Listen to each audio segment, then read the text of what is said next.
Saya kalau udah jumpa dengan mu'alaf itu, saya tanya, gimana perjuangan kamu masuk Islam? Oh, luar biasa. Saya masuk Islam diusir dari keluarga, Pak Ustadz, semua harta ditarik, dicopot jabatan. Ada yang saya agak unik jawabannya. Gimana Bapak masuk Islam? Semua agama udah saya coba, Pak Ustadz. Saya masuk ini, saya masuk ini, saya masuk ini, saya masuk ini. Terus stasiun terakhir saya Islam sampai mati, Pak Ustadz. Apa uniknya? Kenapa ini kau pilih? Karena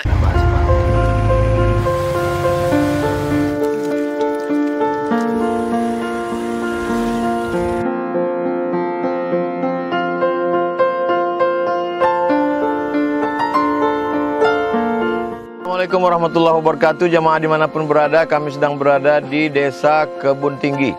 Dari Pekanbaru Riau, amat sangat jauh sekali.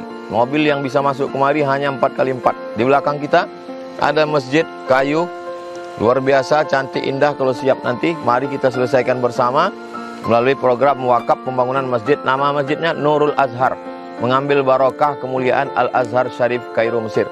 Mari kita support pembangunan masjid Nurul Azhar Batu Tilam melalui rekening Bank Syariah Indonesia BSI. Nomornya 147, 6-nya 7 kali. 6666666. Sekali lagi, Bank Syariah Indonesia 147, 6666666. Atas nama Yayasan Tabung Wakaf Umat. Jangan lupa sertakan di kode transfer 25 di akhir nominal transfer. Kontak nomor ini untuk memastikan. Konfirmasi ke nomor 0852 6541 6060. Man bana masjidan, siapa yang bangun masjid, banallahu mithlahu baitan fil jannah. Allah akan bangunkan dia suatu tempat di surga. Berkah selalu. Assalamualaikum warahmatullahi wabarakatuh.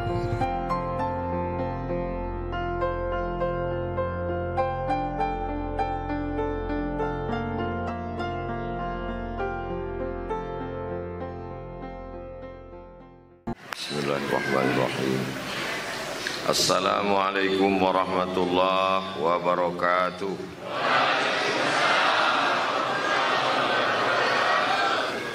Alhamdulillah, wassalatu wassalamu ala rasulillah wa ala alihi wa sahbihi wa man tabi'ahu wa mawalah. Hari ini ulang tahun yang ke-30 Yayasan Al-Manar. Sebenarnya kedatangan Yayasan Tabung Wakaf Umat subuh ini adalah studi banding untuk belajar.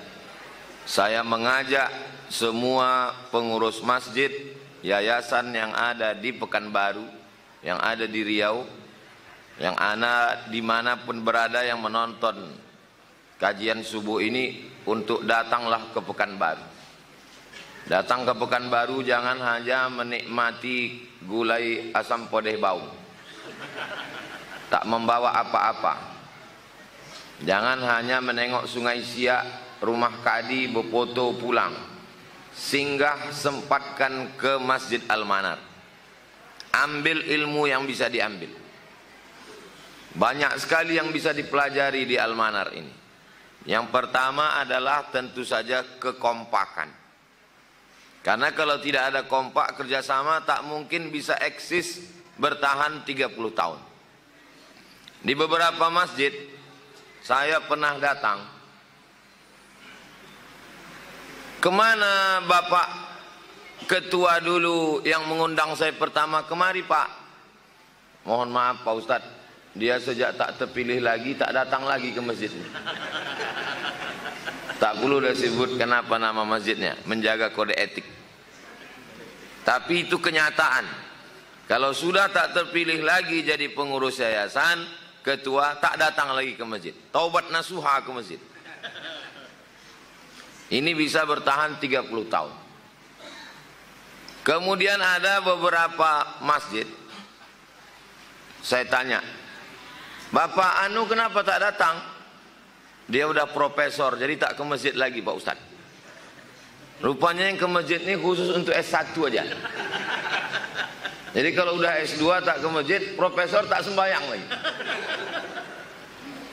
Di sini kita dikasih contoh luar biasa.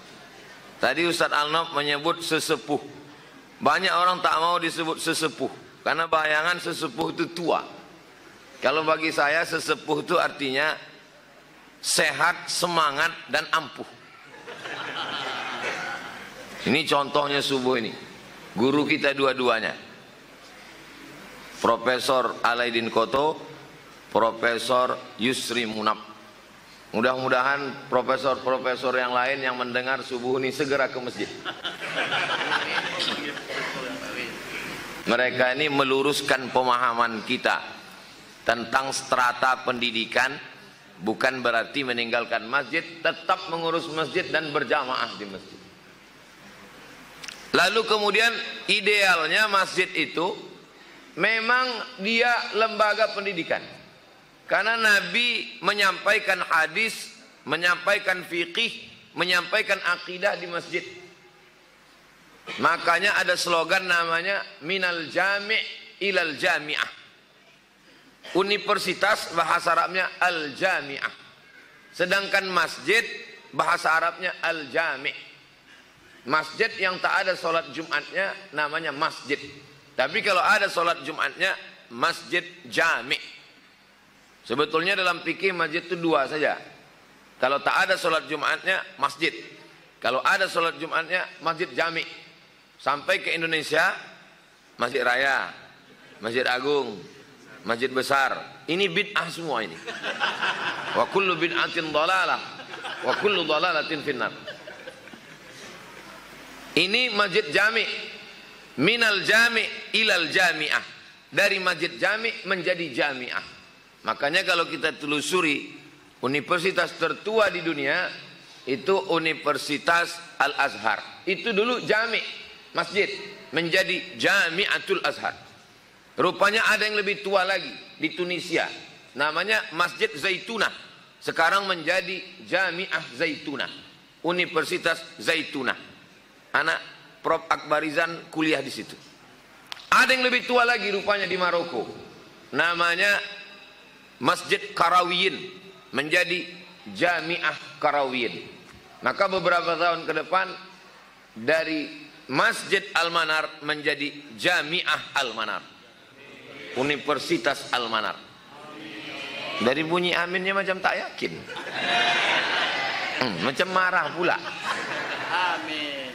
Nah, jadi semua ini bisa terwujud kalau kita bekerja sama dan sama-sama bekerja.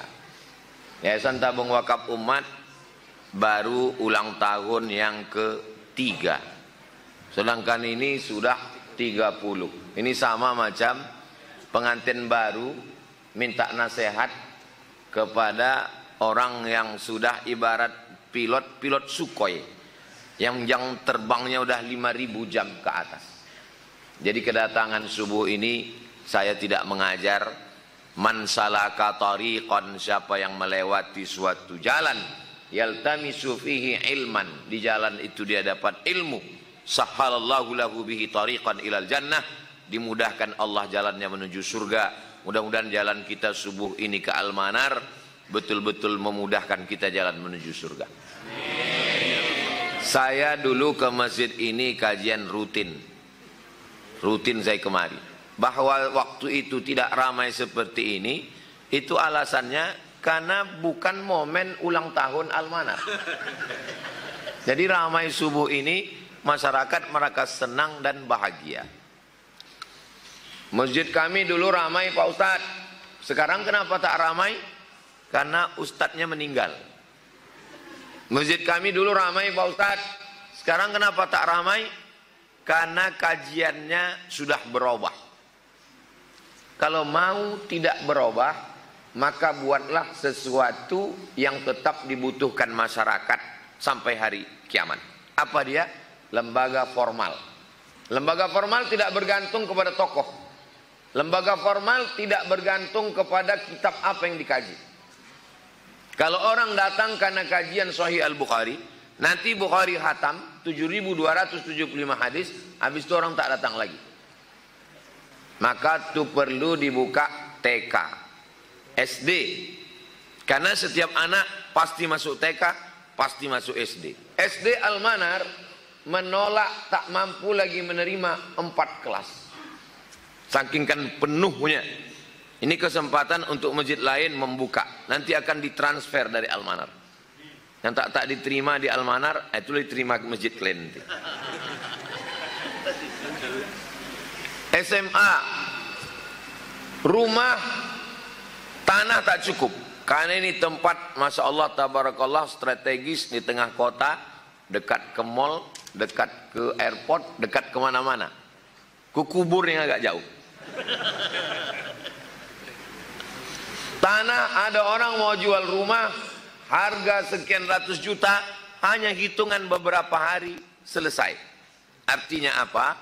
Di tempat yang mahal, lembaga pendidikan tidak perlu mengutip duit jauh-jauh kemana kemari. Dari dulu saya mengajar sampai sekarang, tidak ada orang menangguk duit di depan Al-Manar, itu tak ada. Beda sama masjid-masjid lain, ada di khusus petugas ibu-ibu pakai bedak. Memang tangguh. Kalah skincare. Menangguk duit 2.000. Saya membawa jamaah dari Malaysia, Kuala Lumpur, untuk menengok Istana Siak. Dia mau menengok macam mana kerajaan Melayu Riau. Sampai di tengah jalan, nampaklah ibu-ibu memegang tangguk menampung duit yang dilempar supir truk 2.000 perak. Bertanyalah orang Malaysia ini, apa nih? Kata dia. Di situ memang hilang harga diri saya. Jadi saya alih-alihkan. Saya bilang Riau ini adalah negeri yang sangat subur, minyak terbaiknya. Dia tetap juga bertanya, apa tadi itu Ustaz? Jadi memang yang katanya gemah ripah loh jenawi tongkat dan batu jadi tanaman untayan zamrud katulistiwa di atas minyak, di bawah minyak. Minyak terbaik di dunia ini adalah minyak Riau. Yang mengatakan itu orang minyak. Saya ceramah di Pertamina, minyak di dunia ini terbaik dari Minas. Minyak Minas itu terbaik di dunia. Di bawah minyak, di atas minyak. Kelapa sawit terluas di Indonesia ini di sini. Dan rupanya ada satu minyak lagi yang diekspor ke luar negeri, minyak jelantah. Dari Riau ini juga. Luar biasa. Tak usah lagi kita lanjutkan, sakit hati kita nanti. Tapi yang jelas cerita bahwa Al-Manar tak perlu mengutip duit kemana-mana. Selesai pembangunannya, selesai masjidnya, megah, mewah, cantik, maka kami semua mengucapkan tahniah, selamat hari jadi ulang tahun yang ke-30 Yayasan Al-Manar. Semoga ke depan lebih baik, bermanfaat untuk umat dan bangsa, insyaallah. Al-Manar diurus oleh orang banyak, tapi di hari ulang tahun 30-nya tak ada satu pun gambar pengurus. Yang ada gambar saya dibuat. Itu menunjukkan orang-orang Al-Manar ini dia tidak perlu dilihat manusia. Yang penting itu dipandang Allah Subhanahu wa taala. Untuk apa dikenal manusia tapi tak dikenal Allah Subhanahu wa taala? Dipuja-puji, dialu-alukan manusia tapi malaikat tak pernah mengenalnya. Mudah-mudahan kita semua dikenal karena kebaikan-kebaikan, insyaallah. Harimau mati meninggalkan belang, gajah mati meninggalkan gading, manusia mati meninggalkan yayasan. Bukan yayasan bermasalah, tapi yayasan yang menebarkan kebaikan, masjid-masjid punya lembaga pendidikan dan lain sebagainya. Kita lanjutkan membaca kitab At-Targhib wa Tarhib karya Imam Al-Hafiz Al-Munziri yang diringkas oleh Al-Hafiz Ibnu Hajar Al-Asqalani. Al-Hafiz artinya hafal 300.000 hadis. Mahasiswa saya dulu di UIN ada juga namanya Al-Hafiz, tak ada hafal apa-apa, namanya aja Hafiz. Memang tradisi kita setiap subuh Sabtu ke-2 tiap bulan membaca kitab. Kita lanjutkan nomor 243. Qala Al-Hafiz Al-Munziri bisanadihi. Imam Al-Hafiz Al-Munziri dengan sanadnya sampai kepada sahabat Nabi namanya Abdullah bin Amr bin As. Nabi punya sahabat yang pada masa pemerintahan Umar bin Khattab diangkatlah dia menjadi pemimpin membebaskan Mesir.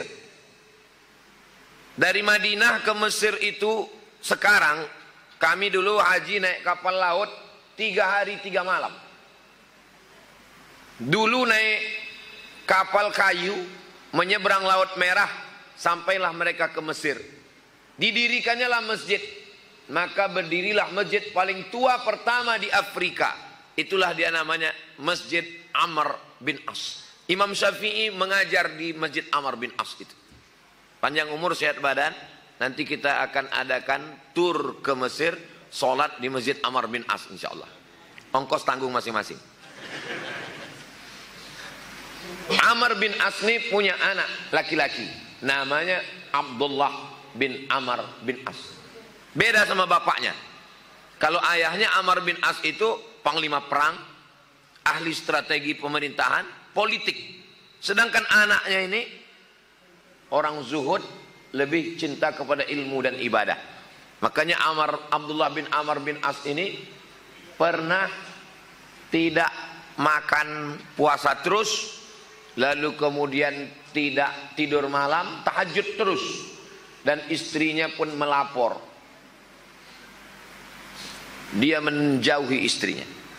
Lalu kemudian ayahnya Amr bin As mengadu ke Nabi sallallahu alaihi wasallam.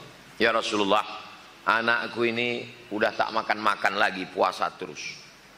Malam pun dia tahajud terus, istrinya pun tak didekatinya. Ini dalil bahwa seorang ayah boleh melaporkan anaknya kalau terlalu ekstrim beribadah. Jadi bapak kalau ada anak bapak terlalu ekstrim, boleh laporkan ke ustadz. Alhamdulillah di Pekanbaru ini beberapa bapak pernah melaporkan ke saya. Ustadz Somad, anak saya ini di kamar terus. Kenapa dia pak? Main game online terus. Tolong Ustadz ruqyah dulu. Lama saya berpikir. Saya bacalah ayat-ayat doa-doa ruqyah itu. Belum ada lagi yang berbunyi Allahumma inni a'udzubika min game online. Anak saya ini ya Rasulullah, malamnya tak tidur, siangnya tak makan. Maka Nabi pun memanggil Abdullah, ini yang meriwayatkan hadis ini. Abdullah bin Amr bin As, sini. Sudah sampai berita ke saya. Tengok adab Nabi. Nabi tak mengatakan, ayah kau udah melapor. Enggak. Tak boleh, itu mengadu domba orang. Sudah sampai berita ke saya bahwa kamu malam tak tidur. Lalu kemudian siang tak makan. Istri kamu melapor. Kata Nabi SAW, ana akhshan nas, aku orang yang paling takut kepada Allah. Asumu, saya puasa sunat, wa uftir, tapi saya juga makan. Akumu, saya tahajud malam, wa arqud, tapi saya juga tidur. Silakan tahajud malam, jangan lupa tidur. Silakan makan, silakan puasa, jangan lupa makan. Wa ana atazawwajun nisa, dan saya menikah. Saya punya istri dan punya anak. Faman raghiba an sunnati, siapa yang tak mengikut sunnahku, falaisa minni, maka dia bukan umatku. Jadi kalau ada anak-anak lajang jamaah Masjid Al-Manar ini yang belum menikah karena menganggap tidak nikah itu dekat dengan Allah, sesungguhnya jomblo-jomblo jauh daripada Allah. Maka Nabi yang paling takut kepada Allah pun dia tetap melaksanakan sunnah, dia tetap melaksanakan yang diajarkan Allah Subhanahu wa taala. Inilah periwayat hadis subuh ini, namanya Abdullah bin Amr bin As radhiyallahu anhuma. Kalau disebut nama sahabat Nabi radhiyallahu an, di bulan Ramadan selalu kita sebut di tarawih, Al Khalifatul Awwal Sayyiduna Abu Bakrin As-Siddiq, untuk membedakan dengan Syiah. Karena Syiah kalau disebut sahabat Nabi, laknatullah alaih, Allah melaknatnya. Bukunya tanya jawab Syiah, di situ dituliskan Abu Bakar LA. LA itu bukan Los Angeles, bukan Lubu Aluang. LA itu Abu Bakar LA, laknatullah alaih. Cari bukunya, tanya jawab Syiah. Sudah dikopi, dimasukkan dalam buku oleh Majelis Ulama Indonesia, menunjukkan kesesatan-kesesatannya. Jadi kalau ada mimbar masjid bertulis Abu Bakar, Umar, Utsman, Ali, atau di masjid ada kaligrafi Abu Bakar, Umar, Utsman, Ali, itu salah satu bukti bahwa masjid itu adalah masjid ahlus sunnah wal jamaah. Anna Rasulullah sallallahu alaihi wasallam qala, Nabi sallallahu alaihi wasallam bersabda. Apa kata Nabi? Ini bunyinya. Qad aflaha, beruntunglah orang. Ini standar beruntung dalam Islam. Ada orang mengatakan yang beruntung itu kalau modal sekecil-kecilnya, untung sebesar-besarnya. Itu beruntung menurut bisnismen. Tak penting caranya bagaimana, yang penting untungnya banyak. Hantam kromo, langgar segala aturan, yang penting untungnya banyak. Siapa yang paling beruntung? Yang paling beruntung adalah orang yang paling sikit modal bibitnya, paling banyak hasilnya. Itu kata petani. Nah sekarang apa standar beruntung kata Nabi? Kata Nabi yang beruntung yang pertama adalah man aslama, orang yang Islam. Karena kalau tak Islam, kalau tak bersyahadat, walaupun amalnya sangat banyak, maka tidak dibalas di akhirat. Wa may yabtaghi ghairal islami dina, siapa yang tidak Islam, falay yuqbala minhu, di akhirat dia tak diterima Allah. Wa huwa fil akhirati minal khasirin, maka di akhirat dia termasuk orang yang rugi. Maka kalau sayang sama kawan sekantor, sayang sama tetangga, sayang sama orang baik tapi belum Islam, maka ajaklah dia. Hebat anak muda sekarang. Kalau dulu ngajak masuk Islam, sekarang enggak. Ayo login. Nah, diajaknya login. Caranya sebutkan passwordnya. Asyhadu an la ilaha illallah, asyhadu anna Muhammadar Rasulullah. Masalah khitan jangan khawatir. Datang ke Almanar, ada program khitan masal. Daftarkan segera suami Anda. Bukan cuma anak-anak, laki-laki ibu yang gatal daftarkan segera. Disunat sekali lagi. Hanya dengan sunatron. Nanti ada Ustaz Arnob, ada kita nanti pakai sunatron. Sunatron ini Bapak Ibu, saya kebetulan bintang iklannya. Sunatron ini di khitan pagi langsung bisa pakai celana dan bisa akad nikah sore. Hebatnya sunatron. Yang punya sunatron ini asli orang Riau, Wa'atan namanya. Dia lama di Malaysia. Jadi yang mau ingin tahu betul sunatron, setiap bulan kita terus ada sunatron itu, ada terus. Dan anehnya sudah 2 tahun sunatron ini berjalan, tak habis-habis yang dihitan, tak putus-putus. Nah jadi hitan sunatron ini luar biasa. Bapak-bapak yang ingin merasakannya silakan daftar. Sunatron, anak-anak didaftar. Anak saya hitan sunatron umur 8 hari. Lahir dia hari, lupa pula dia apa anak itu lahir. Pokoknya hari ke-8 langsung dihitan. Jadi waktu anak itu dihitan, ditanyalah sama Wa'atan, kapan anak Ustadz ini dihitan? Saya cari jadwal pas saya pergi ceramah. Saya tak berani menengok anak itu dihitan. Jadi setelah pulang sudah selesai anak itu dihitan. Nah, jadi bapak-bapak ibu, siapa yang anak bagus dihitan, rupanya anak dihitan ini waktu kecil bagus, tidak kotor. Dan salah satu sebab kenapa anak kecil tidak boleh satu saf dengan orang dewasa, rupanya salah satu sebabnya adalah karena tidak dikhitan, ada najis di ujung senapan angin. Jadi kalau anak-anak di sekitar Masjid Al-Manar ini sudah dikhitan, itu nanti tak perlu lagi dia satu sop khusus di belakang, dia boleh saja di sop orang dewasa. Kenapa? Karena salah satu sebab. Itulah kenapa di Masjid An-Nur Pekanbaru itu anak-anak dibuat satu sop khusus di belakang. Kenapa? Karena kan tak mungkin satu petugas kita buat di pintu untuk menengok. Ini udah berpotong, masuk ke depan. Ini belum, di belakang kan tak mungkin. Nah, begitu juga dengan saudara-saudara kita yang mu'alaf masuk Islam, jangan khawatir. Jadi kita salah satu sebab orang takut masuk Islam ini gara-garanya ustadz juga. Ustadz ini khutbah Jumat berceramah berapi-api. Awwalu makhtatana, Nabi pertama yang dikhitan Ibrahim alaihissalam bil qudum, dipotong pakai kampak. Kebetulan orang ini tertarik mau masuk Islam. Cuman belum berani masuk masjid. Didengarnya khutbah, dibukanya kaca mobil sedikit, mendengar kampak itu lari, tak jadi masuk Islam. Coba kalau dia ceramah, di khitan pakai sunatron, mendaftarlah ke Al-Manar. Ulang tahun yang ke-30 udah lewat, untuk 31 ke depan insyaallah.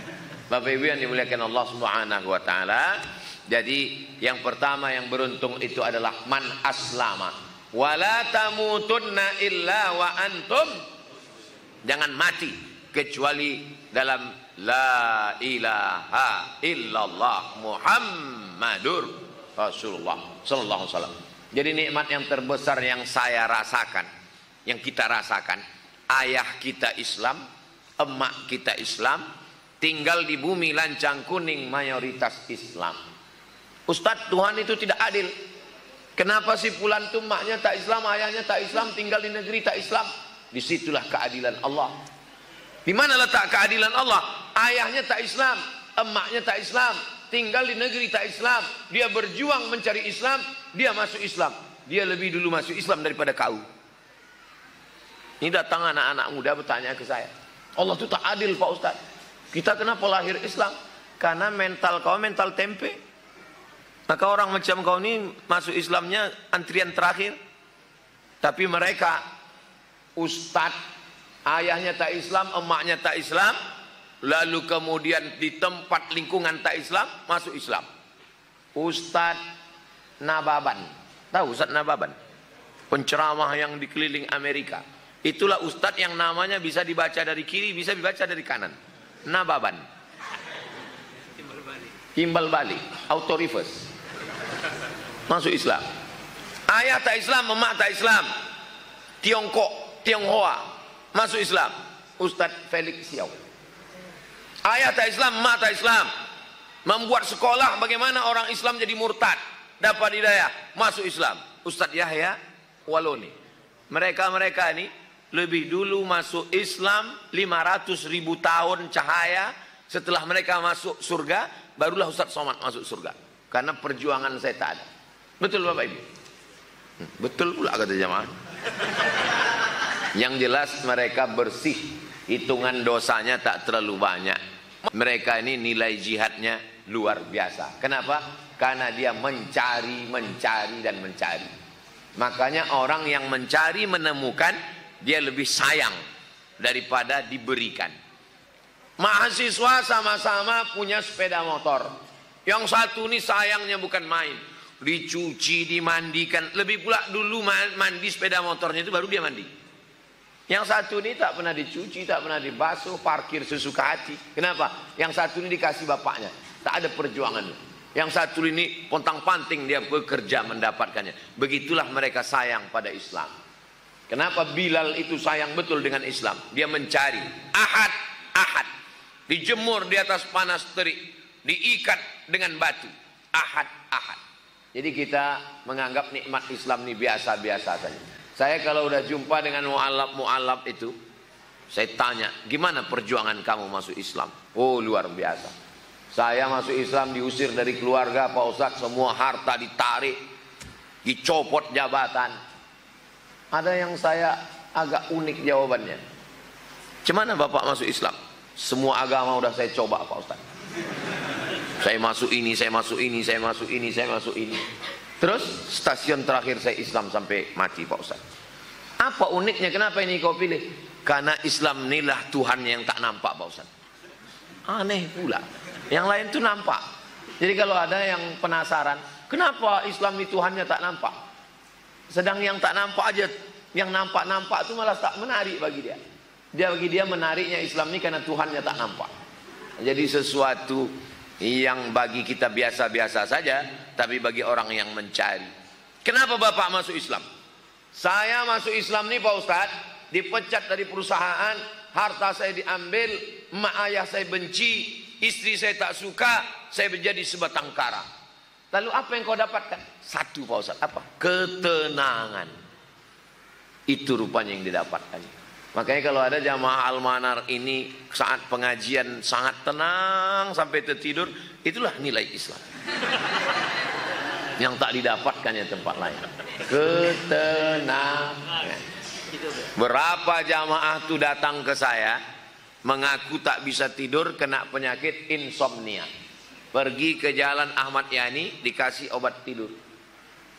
Habis dosis itu hilang, tak bisa tidur lagi. Sampai jam 2 malam tak tidur-tidur. Begitu ikut pengajian, datang ketenangan. Huwallazi anzala sakinata. Allah yang menurunkan ketenangan. Mudah-mudahan kita termasuk orang yang tenang dengan berislam ini, insyaallah. Jadi orang yang beruntung yang pertama adalah man aslama. Yang kedua, waruziqa kafafan. Dapat rezeki kafafan, cukup. Tak disebut kasiran. Habis waktu. Nah, itu hebatnya Masjid Al-Manar. Dia kalau waktu habis ada tanda bunyi. Beda sama masjid lain. Masjid lain sampai berbuih-buih tak habis-habis. Jamaah itu udah bergelisah. Kenapa lah tak berhenti penceramahnya? Pas di akhir apa kata penceramah? Demikianlah tausiah yang singkat ini. Kata jamaah, kepala kau singkat, aku dari tadi dah. Ada masjid di Jalan Harapan Raya belok ke kiri. Itu unik juga masjid itu.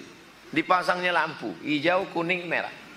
Saya sangka meja ini bekas Dewan Hakim MTQ. Jadi saya tanya, Pak ini bekas Dewan Hakim? Enggak Pak Ustadz, ini memang untuk penceramah yang tak tahu kapan berhenti. Nah jadi buat itu. Jadi kalau udah mau mendekati akhir, kuning. Nah kalau udah lewat waktu, hidup merah. Saya waktu itu alhamdulillah, waktu kuning langsung saya tutup. Nah kalau Al-Manar dia tak pakai lampu, pakai kode aja. Ini sebetulnya waktu udah habis. Tapi hadis belum habis, jadi saya habiskan lah. Takut gantung hadis tadi. Waruziqa kafafan, dapat rezeki yang cukup. Tak disebut ruziqa katsiran, enggak. Karena banyak belum tentu cukup. Berapa banyak orang yang punya rezeki banyak tak cukup. Orang yang punya mobil sport harganya 3 miliar. Apa kata dia waktu pakai mobil sport 3 miliar? Tuhan tidak adil. Kenapa dia bilang Tuhan tidak adil? Karena dia menengok ke atas kawannya naik private jet. Orang yang punya jet pribadi menengok kawan punya jet pribadi, tak bersyukur kepada Allah. Makanya yang kita minta rezeki itu adalah rezeki cukup. Hidup ini kan cuma dua, makan, pakai. Yang dimakan cukup, yang dipakai cukup. Untuk apa lebih daripada itu? Cukup. Kau cuma rezeki? Alhamdulillah Pak Ustaz, cukuplah untuk 70 keturunan. Yang penting rezeki ini cukup. Karena kalau sekedar banyak, laukana libni Adam wadiyan min zahab, seandainya anak Adam ini punya satu lembah dari emas, latamanna ayyakuna lahu wadiyan akhar, dia akan minta satu lembah lagi. Walan tamla fahu illa turab, sampai mulutnya disumbat tanah. Jadi bagi orang yang sok-sok kaya pamer motor, tunjukkan ke dia website pamer mobil sport. Yang sombong-sombong sok pamer mobil sport, tunjukkan ke dia orang yang pamer pesawat pribadi. Yang sombong-sombong punya pesawat pribadi, ada satu website khusus di internet jual beli pulau. Jadi mereka udah lomba, kau berapa pulau udah? Aku alhamdulillah 3 pulau, kau? Aku udah 5 pulau, kau? Ditunjukkannya peta Indonesia. Ini semua ini punya aku. Rupanya pulau awak pun dah diambil orang. Tak usahlah kita bahas tuh, nanti payah ceramah. Yang penting dapat rezeki cukup. Jangan sampai tak cukup. Mana contoh? Al-Manar punya rezeki cukup untuk 30 tahun. Tanah dapat, kelas ada, masjid berdiri, Masya Allah, tabarakallah. Masjid, yayasan tidak pernah selesai. Kalau dia selesai, berarti innalillah sadaqallahul azim. Maka pembangunan harus terus berdiri, pembebasan tanah harus terus ada. Jadi Bapak Ibu yang ada di sekitar Masjid Al-Manar ini, siap-siaplah rumah kalian akan dibeli oleh Al-Manar. Dan ini akan ada perluasan terus, macam Masjidil Haram. Masjidil Haram mana pernah selesai? Sampai sekarang tak selesai-selesai. Kalau ada masjid yang selesai, itu berarti pengurus sudah merasa puas, sudah cukup. Ini akan terus ada, kelas terus bertambah. Selesai SMP ini akan ada SMA, habis SMA perguruan tinggi. Sampai kapan? Sampai hari kiamat, selesai dunia dan kita mendapatkan amal jariah insyaallah. Amin. Saya walaupun tak ikut pengurus Masjid Al-Manar, Yayasan Al-Manar, tapi insya Allah sedikit banyak saya dapat amal jariah dari Al-Manar nih insya Allah. Bapak Ibu setuju? Macam-macam tak setuju. Nah, yang pertama orang yang beruntung itu Islam. Yang kedua rezekinya cukup. Yang ketiga wa qanna'ahu Allahu bima atah. Qanna'a, hatinya qanaah. Inilah yang sekarang yang tak ada ini. Dulu gaji guru rendah. Akhirnya 20% APBN untuk pendidikan. Apa yang terjadi setelah dinaikkan gaji guru? Ternyata guru makin tidak fokus mengajar. Kenapa? Karena setelah gajinya naik, dia bukan fokus mengajar, kreditnya makin banyak. Ternyata tingginya anggaran tidak sejalan dengan hati yang qanaah.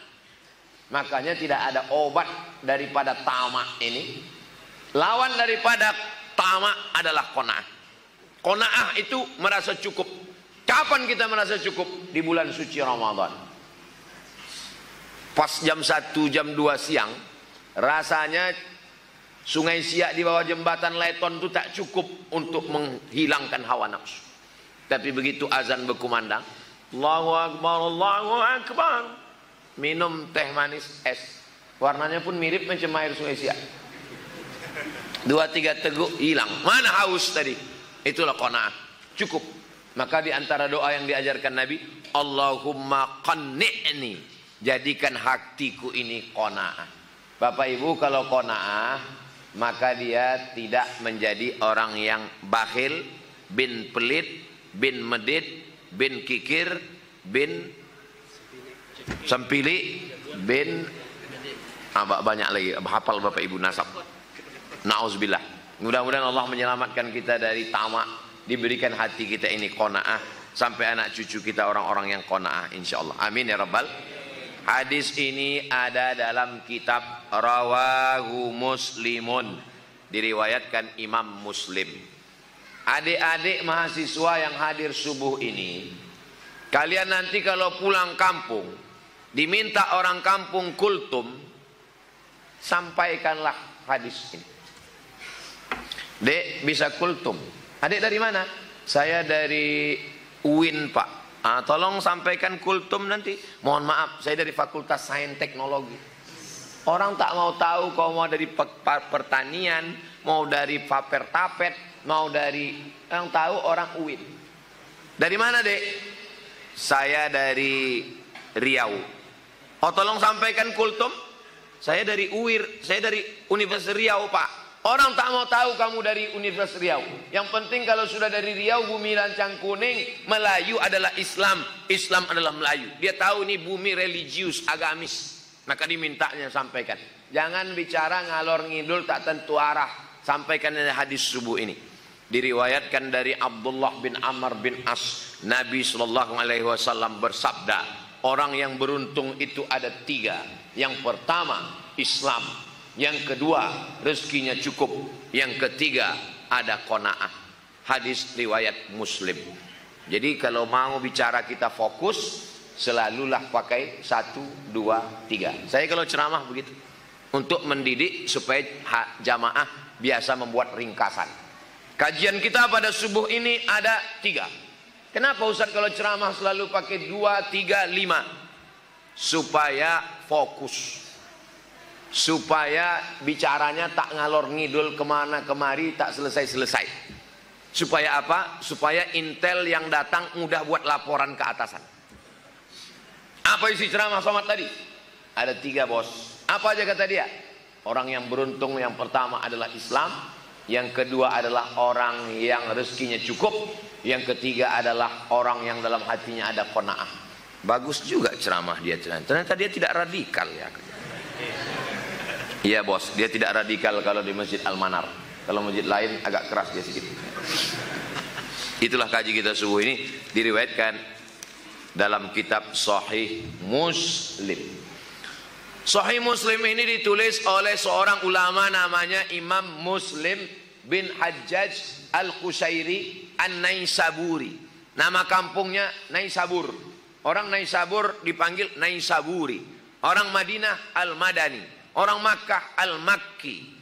Orang Minang Al-Minkabawi. Syekh Ahmad Khatib Al-Minkabawi. Orang Riau Ar-Riau. Nama kitabnya Sahih Muslim.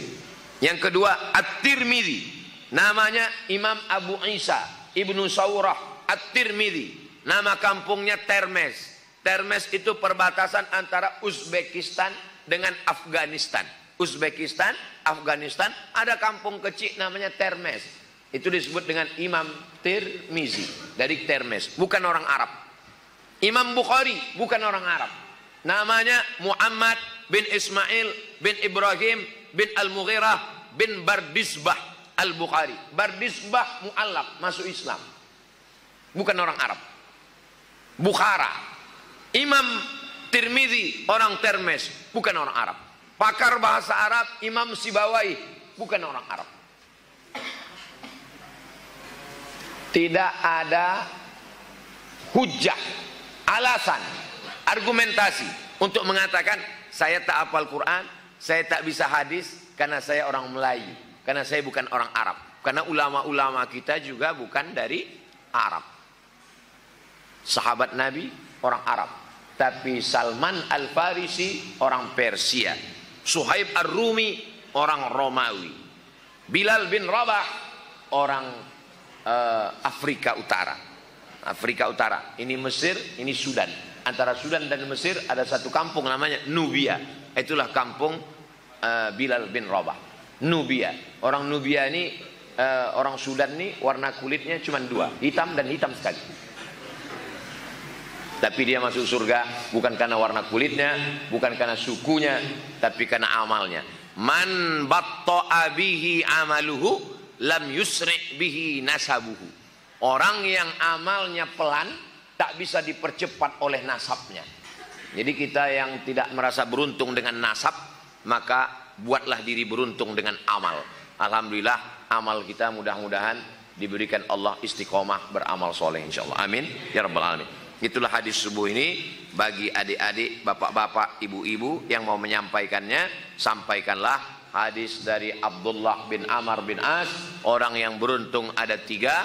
Yang pertama aslama, yang kedua ruziqa kafafan, rezekinya cukup, yang ketiga qanna'ahullahu bima atah, ada sifat qanaah dalam dirinya. Hadis riwayat Muslim dan Imam At-Tirmidzi. Terima kasih segala perhatian, mohon maaf atas segala kesilapan. Jangan kemana-mana, kita lanjutkan setelah yang satu ini. Habis Ustaz. Salat sunat isyraq 2 rakaat. Usolli sunnatal isyraq raka'ataini lillahi ta'ala. Bagi yang tidak pakai usolli, dalam hati saja. Tak perlu berkelahi antara usolli tak pakai usolli. Jadi dulu pernah ada acara seminar di UIN, di Masjid UIN. Yang satu ini pakai usolli, usolli. Yang satu ini tak pakai usolli. Dia pun ditunjukkannya juga tidak pakai usolli. Nah, jadi alhamdulillah Al-Manar nih walaupun banyak yang tak pakai usolli, usolli udah. Nah, usolli sunnatul isyraq. Yang tak pakai usolli dalam hati salat sunat isyraq 2 rakaat. Man shalla subha fi jama'atin. Siapa yang salat subuh berjamaah, summa qa'ada yazkurullah. Habis itu dia duduk di masjid, tak keluar masjid berzikir. Hatta tatlu asyamsu, sampai terbit matahari. Summa yusalli raka'ataini, salat sunat 2 rakaat. Itulah dia salat sunat isyraq. Kanat lahu ka ajri hajjatin wa umrah. Dapat pahala macam haji dan umrah. Tamma, sempurna, sempurna, sempurna. Hadis hasan. Ada dalam kitab Sunan At-Tirmidzi. Kita salat sunat 2 rakaat, habis itu kita jawab beberapa pertanyaan. Setelah itu kabarnya ada sarapan bersama di rumah masing-masing. Terima kasih. Assalamualaikum warahmatullahi wabarakatuh.